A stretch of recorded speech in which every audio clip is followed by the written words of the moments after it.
Hello, everybody. Thank you for being here. Hopefully, everybody enjoyed their weekend. Um, we have a lot of data to go over and updates. We took yesterday off. Uh, so, why don't we start on a serious note?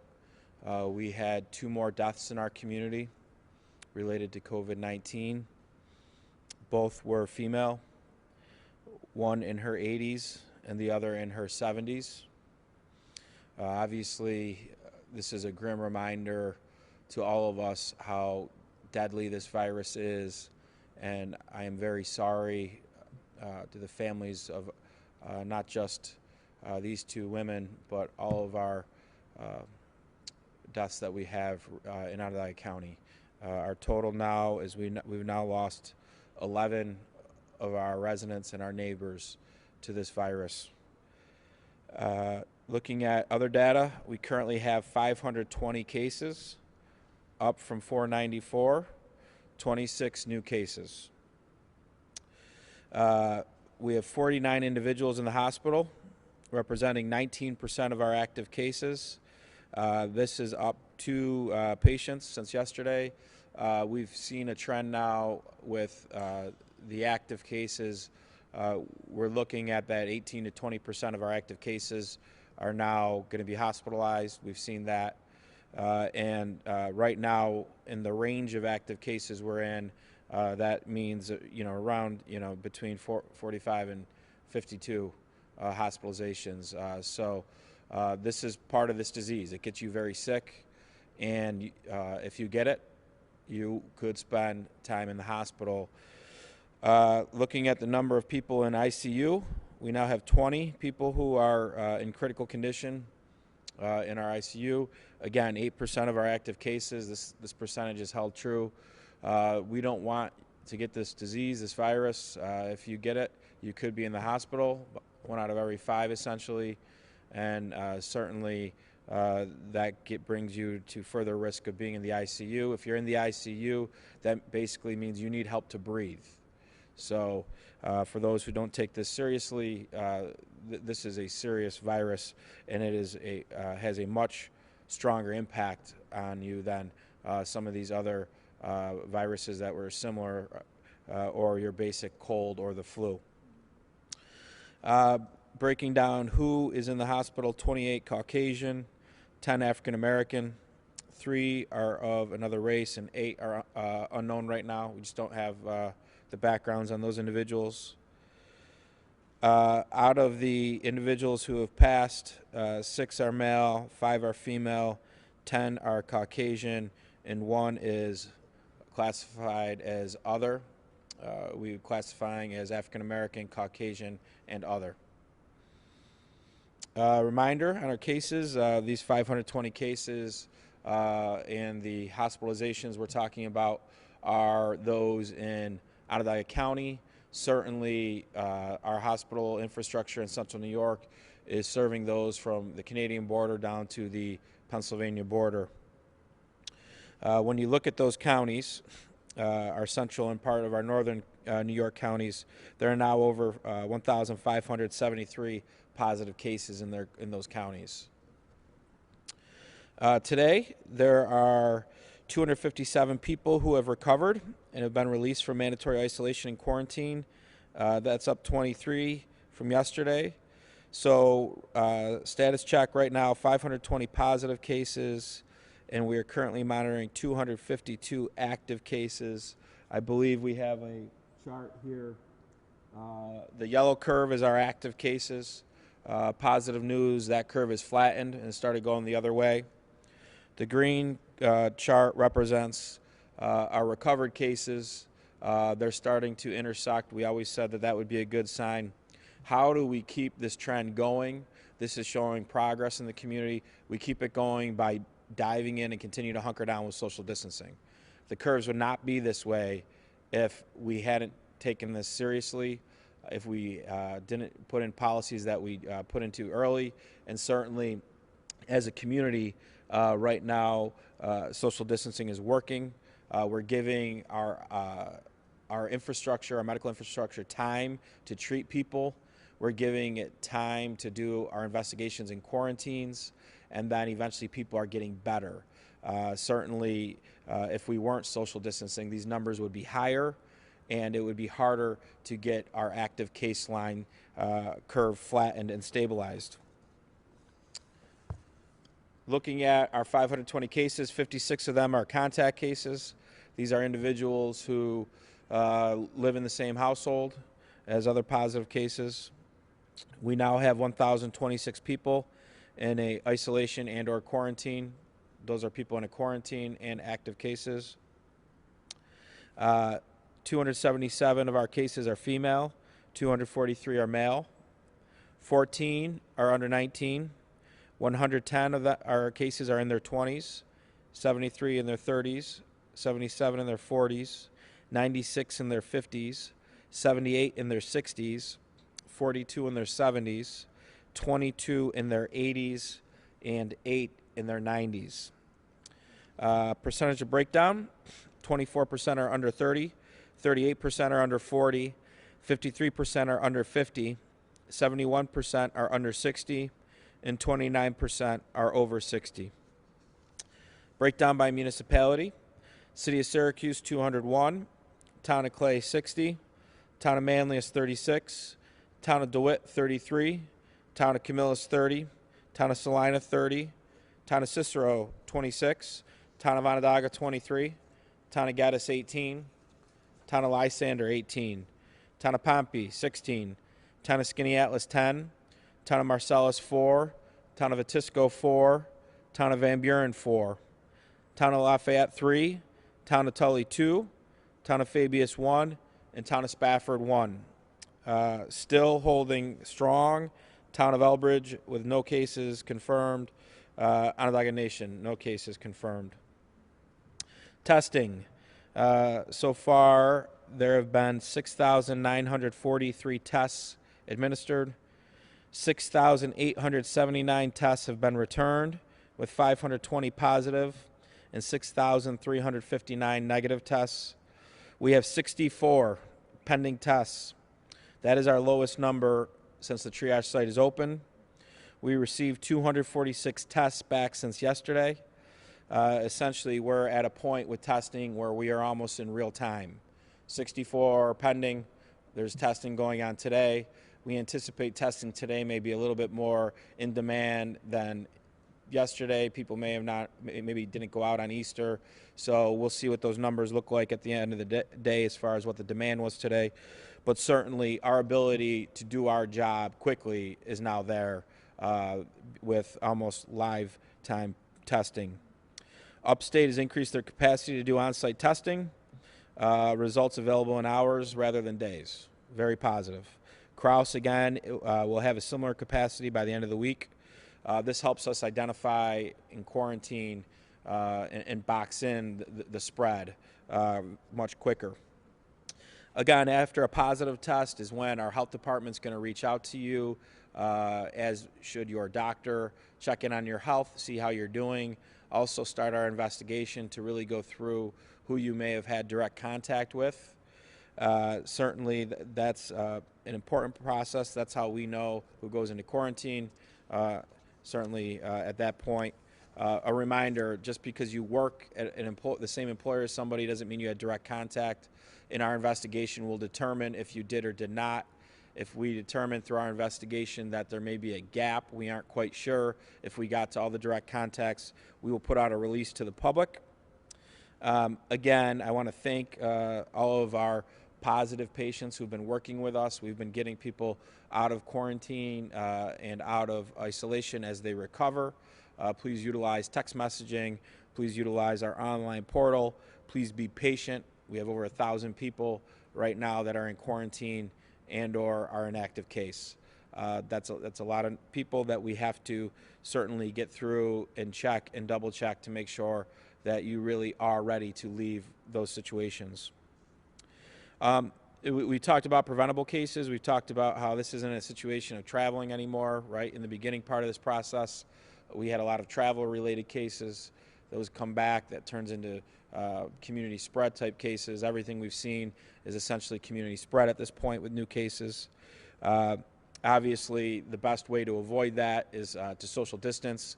If you're an essential employee and you're sick, you're feeling under the weather, even if you don't think it's COVID related, good idea to stay home. And because we've had many cases where people didn't think it was COVID related, some of your symptoms start to progress after you've been at work for a day or two, and then certainly the direct contacts related to that are more. But again, certainly those are really important. Stay at home. Help us with this voluntary shelter in place. We believe it's working. And if you have any symptoms of any illness, don't go to work. Again, we want to thank everybody who's been buying in. You've been part of the solution, who have been social distancing. We don't get to where we are without you. Parents especially want to thank you. Certainly our numbers under 19 are tremendous, and that is really a tribute to you taking this seriously and protecting your children. At this point, when we look at our voluntary shelter in place, we're essentially 7 days into this, and I just think we really got to just buy in and continue to do this and even do better than we have been doing. We are seeing progress on our charts. That progress doesn't mean we're out of the woods.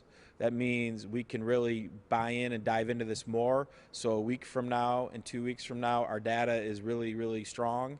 And that really helps us in making the case to looking at what is a potential restart and planning and preparing for that. The data is going to drive this process just like it has the whole time. And so how do we get the data to continue to go in the right direction? We starve this virus. We need to have less new positive cases. That will help us as each day goes by with more recoveries and active cases. So it's really critical to do that. Again, a couple things related to the plasma project with Upstate and the Red Cross. Thank you if you are participating in that. It's something, our positive cases, only you can really help drive that. So thank you for that.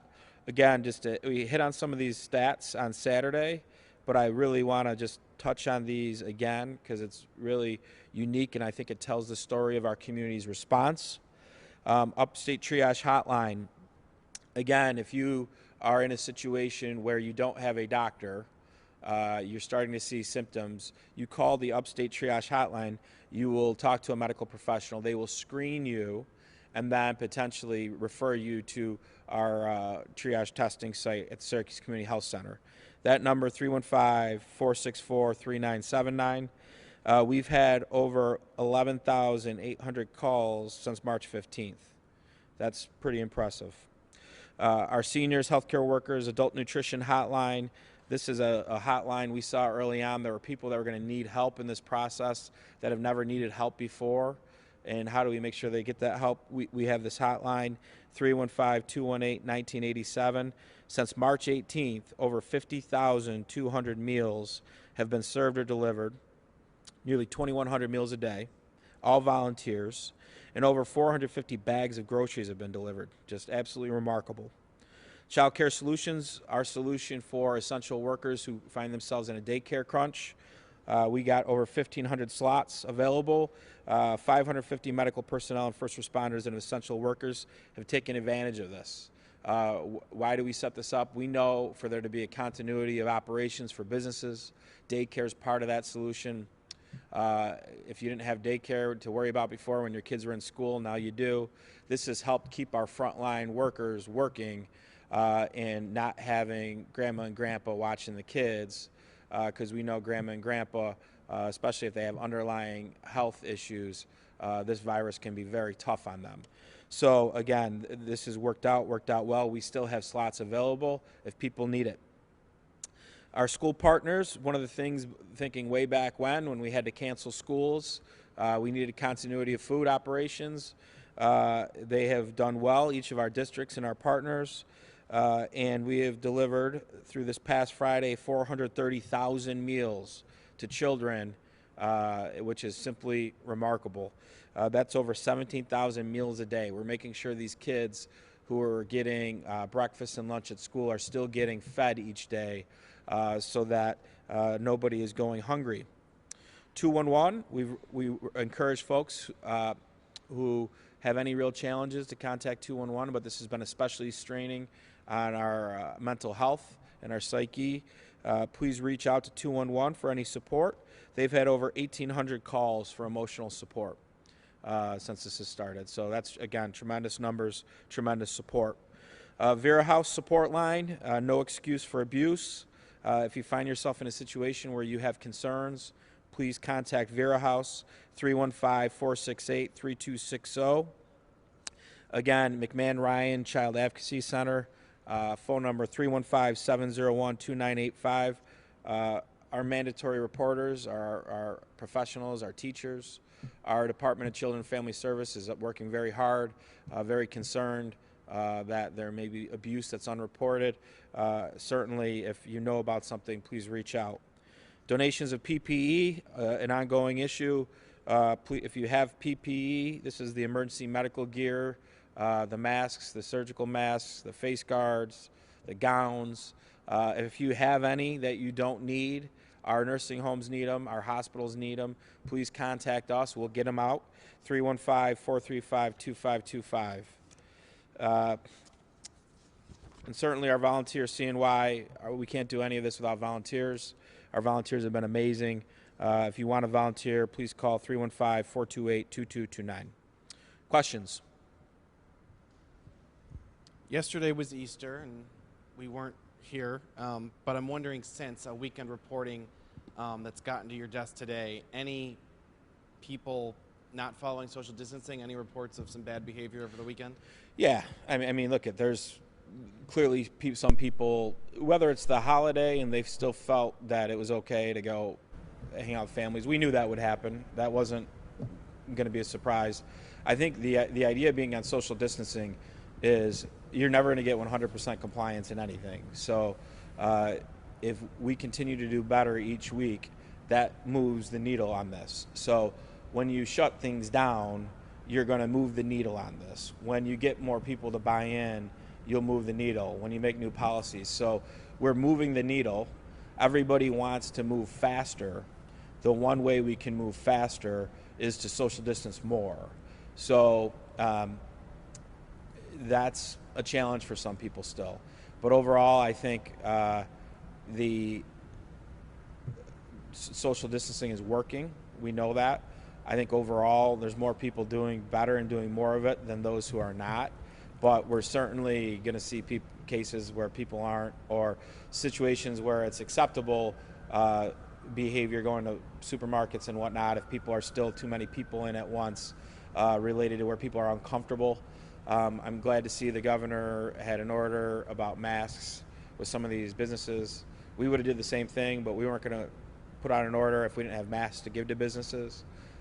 So that's something that will help, but that will help with the psyche of folks that are going there as well. Over the weekend, we were sent a video of a pretty large group playing soccer together at a high school in Syracuse. And I just checked our county grade for social distancing. We're at a C-. Yeah. Is it time for more than just asking people to comply with this? I don't think so. I think if you look at the data's gone. One of the things that's tough with our C- score is a couple things. One, because we're not, the communities that are very dense are going to score better. We're in a unique situation where we have a city, suburbs, and rural communities. So if you work at an essential business and you're driving 20 miles to and from work, that hurts your score. There's no perfect model, so we use that model because nobody's ever had to do this before. But the idea that people will get together and play in a soccer game. I love to play in a soccer game. I play soccer. It's just, you can't do it now. There's a difference between that and kicking the soccer ball with your kids in your backyard, right? If you get yourself in a situation, your kids are in a quarantine, no matter what. So your family household is really in this together. So if you're going to be interacting out, you're going to take a walk and not be within 6 feet of each other, or you're going to be within 6 feet of each other, and it's your kids or your spouse or someone you live with, you're going to be in a quarantine no matter what if somebody gets sick. So where it becomes a problem is when you're bringing people together from different areas, having contacts. So there's no way to police this 100%. And I know people are getting frustrated, especially people who take this very seriously. I get frustrated with some of these examples. But I think overall as a community, we're doing better than we were, even if some of the moment in time data doesn't reflect it. We also get hurt, because think about it. Easter, a lot of people go out shopping to get food. They might be going out the same days that we asked them to, but more people are going out to prepare the meal. That means you got more activity. That hurts your score. So I think your example is an example of what is not good behavior. But I think our score got hit a little bit because I know more people are going out the days we asked them to, and doing some shopping for the Holy Week and the Holy Weekend. You Why say we aren't can't police police this. stepping in You for say it? you can't police this 100%. Are we policing it at all? Yeah. I mean, have I tickets mean, look been at- written? Are fines being issued? Yeah, I don't have my own police department. Okay, so is it being policed? Sheriffs are going on calls. SPD's going on calls. The sheriff's an elected official. I know that there's some businesses that have been deemed and have been warned, and I know they're probably getting tickets. It's a judgment call with these police departments on what to do. We've given them the tools to help enforce these policies. If they choose not to enforce them, that's on them and who they answer to. But how the data shows when we do social distancing, our numbers get better. Everybody wants to get back to a restart, right? Social distance, we'll get there faster. At what point does a warning just not work anymore? Again, we've given the tools to the law enforcement agencies. That's an appropriate question for enforcement to them on when they're going to start enforcing some of these things. We get complaints. Any complaint comes to us, it goes to the appropriate law enforcement agency. We've given them the tools. The DA's given them the guidance. They're making a judgment call. And again, if we all listen, this data would be even better than what it is today. Would you like to see them issuing more tickets, breaking up these gatherings? I think we don't do things if we don't think they would work, right? So we believe the policies we put in place will work.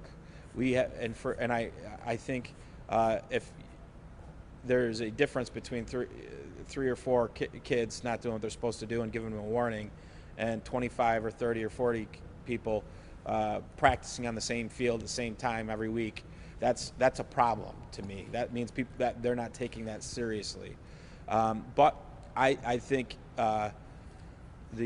again, we've done our part in that process. The law enforcement has the tools they need to go out and help improve on this.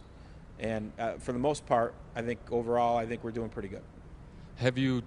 Are the police willing to write tickets? Have you been in contact with the different departments? Are they willing to go out there, break up huge crowds of people that are playing soccer at high school stadiums and issue tickets to them? That's the law. That's the law. And I would hope so. Again, I don't have a police department. We have, in the county government, we have an elected sheriff. And I know that they have gone out, and I know they have talked to business owners because I've gotten reports back. I know that tickets will be issued to businesses who have been operating when they shouldn't have been operating. But at this point in the game, we are at the point where we're getting very close to being able to plan and prepare for a restart if the data goes the right way. What could happen is everybody gets comfortable. They see, okay, it's not too bad, right? All the experts were wrong. It didn't impact us as much as it did. Let's just go out and we'll do what we got to do, and you'll see these numbers increase again. And that will delay a restart. We got 7 more days of our voluntary shelter in place. Let's hunker down. It's working, and let's get through this and let the data reflect it next week. You mentioned police are issuing tickets to businesses. Have you heard of any? They're going to parks where people are gathering, or just public spaces? We have park rangers in our parks. So in our parks, our park rangers are there. So they're there to limit the amount of cars that can go into the parks. By doing that, you're de-densifying the park, and they're there, and if they see any of these things happening where games break out or whatnot, they'll go and break those out. I don't know what's being done in the other municipalities' parks.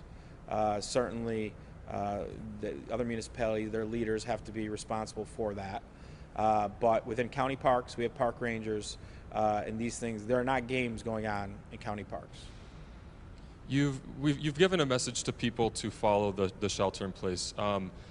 What would your message be to people who are just livid that people are not following it and sending us these videos and pictures of large gatherings? Yeah, I think overall, I appreciate and understand how disappointed some of these people are and people that they see doing this. And overall, I think the community at large is responding. And so from the positive way of looking at this, because the community at large is responding, we've been able to starve out this virus to a degree, and we're starting to see that in data. For us to do better, we need that 10% of folks who aren't buying in to buy in, and we need to get that number to 95, and then we need to get that number to 100 eventually. So I think overall, I understand it. I get as frustrated. There's been days I've been very frustrated at this podium, and you've seen that.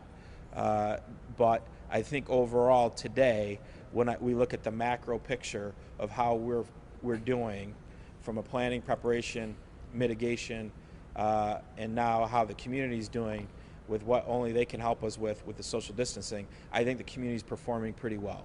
Talking about a macro picture, it's been about a month since you've been in here every day talking, schools closed, businesses closed, etc. How do you evaluate the last month?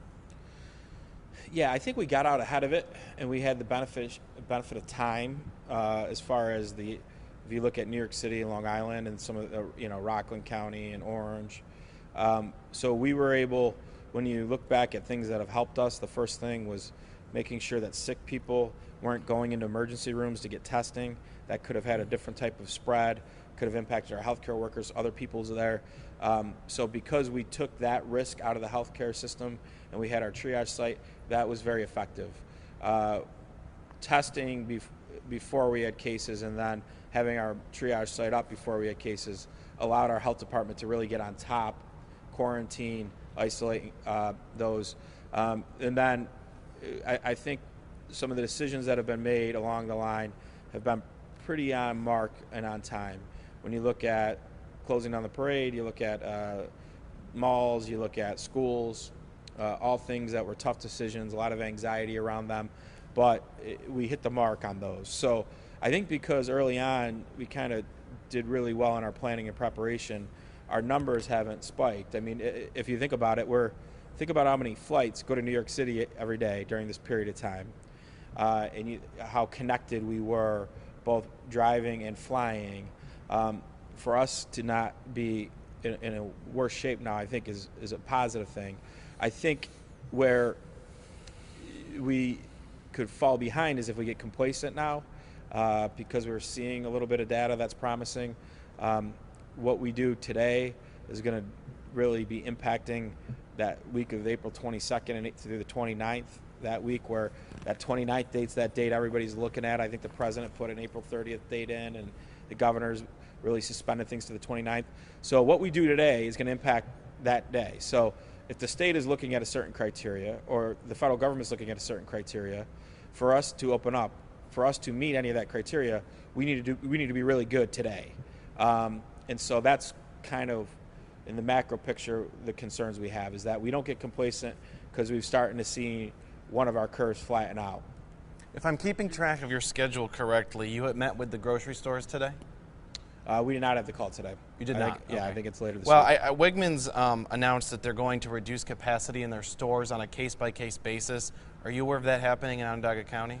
I haven't, but I think their DeWitt Manlius store is the busiest store in their whole network. So thinning out that crowd would be appreciated. I think other Wegmans are not as busy, right? So I think that's smart. I think it's very smart. People are still going to buy food. Your business isn't going to be impacted. But if you can change consumer patterns that's what we tried to do with the days. And if they can just spread it out over hours, that would be very good and appreciated. Right, Tim? in terms of restarting the economy, which you mentioned several times, so Governor Cuomo is starting to plan now with some of the regional governors about how they'll attack that.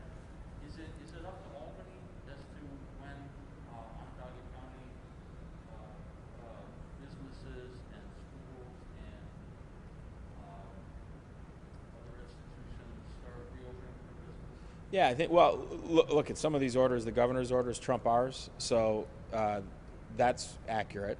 I think the governor's regional approach is looking at multiple states that all impact each other, and you have overlap. I think that's smart, especially when he's talking about New York City, Westchester, Long Island, Rockland, Orange. When you're talking about within the state, I think the regional restart makes sense with Central New York, and that we're in a different place than they are. And so if we can show improvement in a way faster than they can, I think there's a case to be made that you can start your restart before that. I think your restart is going to be gradual no matter what, because from the public health standpoint, you don't rush on a restart and then potentially have numerous new contacts and start a new curve, because then you face shutting down again if things get out of control. So I think I've always made the case, Tim, that there may be non-essential businesses right now who aren't online that could be online operating if they had a case to be made how they can do what they do and social distance. I still make that case. I think in a restart scenario, those types of businesses should probably be phase one. I don't know, and I would lean on our professionals, I don't know if you restart businesses and schools at the same time. I would think you maybe restart some businesses and then see how that goes, see where your health data goes, and then maybe then you look at schools. So are you meeting with people to start planning how those rollout details would Yeah, I think we need a regional plan to go to the state with and say, here's our plan.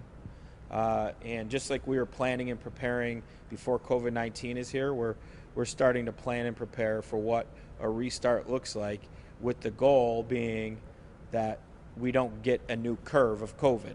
We do this in a way where we don't get a new curve in COVID. When can you implement that plan in preparation is when this yellow curve is going down and the green curve is flying up and that red curve flattens. Is that your office making a plan, or are you talking to other? Yeah, we got regional partners, so we're working with McMahon, Center State, and we're working with the city and business leaders on what do we think that could be, what that would look like, and that's going to be that task force, the Economic Resiliency Task Force. We've asked them to really dive into this topic, to come up with ideas, and certainly we would love to talk about that, but we have to see flatten the red curve, yellow curve down, green curve up. That's where it's got to be. What kinds of places open first? Yeah. Will you need to have more extensive testing available when we get to that point? Either serology, blood tests? Yeah, I would be interested in the antibody testing to see where the state's going with that. I think that's really interesting.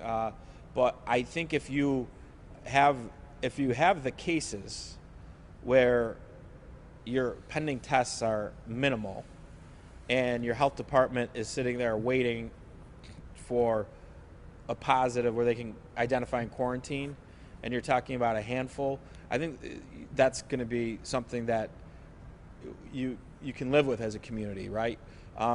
If we had thousands of tests now, I think you should go into economic sectors that are on the sidelines and test them, and that could be one of the ways you can get them back into business, right? But we have a very good method and methodology related to identifying positive tests right now. That works very well. We've done a very good job of doing that. We don't need help in that. Where you could need help is if you had resources to help with your restart, that testing be part of your restart. But we have the ability to test. Now we have the ability to test faster and get results faster. So I think we're in a better position with a restart with that. But you have to get rid of the immediate threat, which is still with us, and that's what this data shows. COVID is here, still here.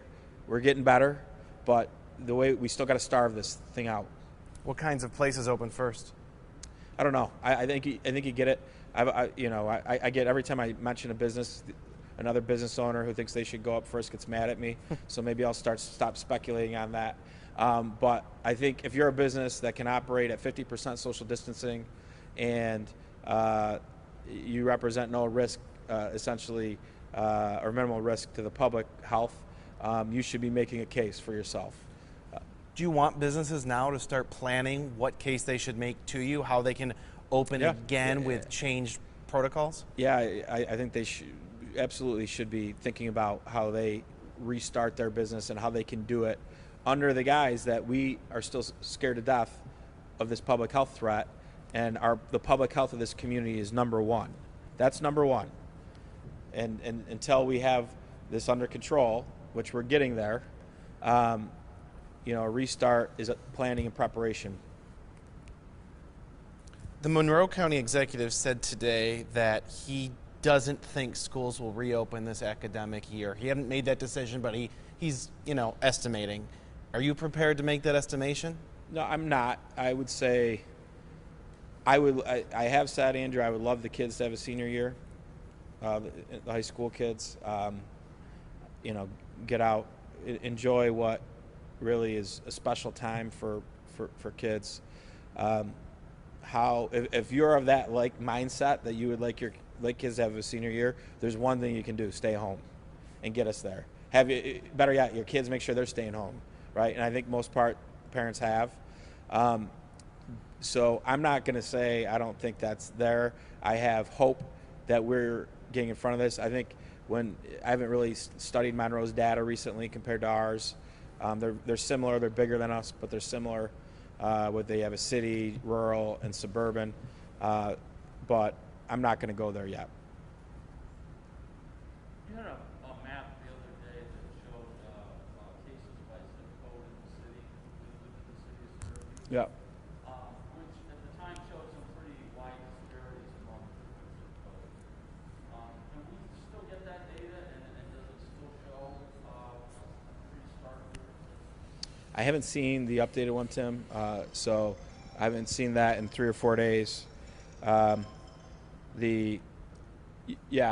mean, we've been tracking there in other parts of the country. There's been people have been concerned about this virus disproportionately impacting African Americans.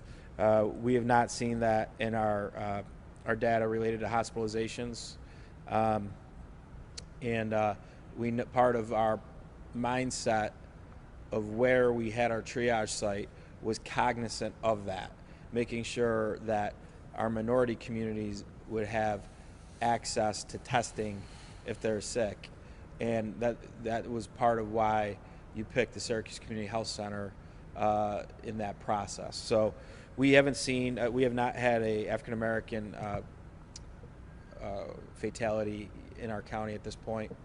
So that narrative hasn't been there, but we can get an updated zip code. That's fine. It's not a big deal. The governor's office released deaths by county related to nursing homes, and it lists one for Onondaga County. Yeah. Is that count in the 11 people that have died that you've given us previously? Yep. Okay. And we look at nursing homes have a role. The state health department regulates nursing homes. Dr. Gupta and us, we're looking at those, very concerned about nursing homes. We want to be proactive there. We don't regulate that, but we're trying to look at steps to be proactive. And if the state will allow us to be more proactive, we will, and we'll do our own programming to help that. I'm very concerned about nursing homes. Are you aware of any changes in that nursing home where that death occurred? No. Again, if you're in a nursing home, this goes back to if you're sick, stay home. If you're in a nursing home, somebody from the outside's coming in and getting you sick, right? So we're very concerned about that vulnerable population, and so we're talking to the state about various things that we can maybe do that's unique, because we want to be very proactive there. Over the weekend, you talked about studying wastewater to track COVID. Yeah. When will that start, and what will that show? Yeah, so we've talked to we're either Syracuse University. We've talked to them. A professor there is supposed to have a piece of equipment purchased this week to start that. If that falls through, we will get that equipment ourselves and do it. So we're going to track, you can track COVID in waste and sewage. So the idea being, we want a monthly tracking of this, not just with the positives and the negatives, but via our wastewater system. And so we know we can chart them and compare them to each other. So in the event of October or November, we start to see it popping up again in our wastewater systems before we do with our doctors. We can start to look at more testing then down the road. So that's kind of the theory behind it. It's another way to track it. We have the ability to do that in every region of our county except for the southern towns. So it's something we want to incorporate into our response, because we know this virus will probably be back later on this year when we're done beating it right now.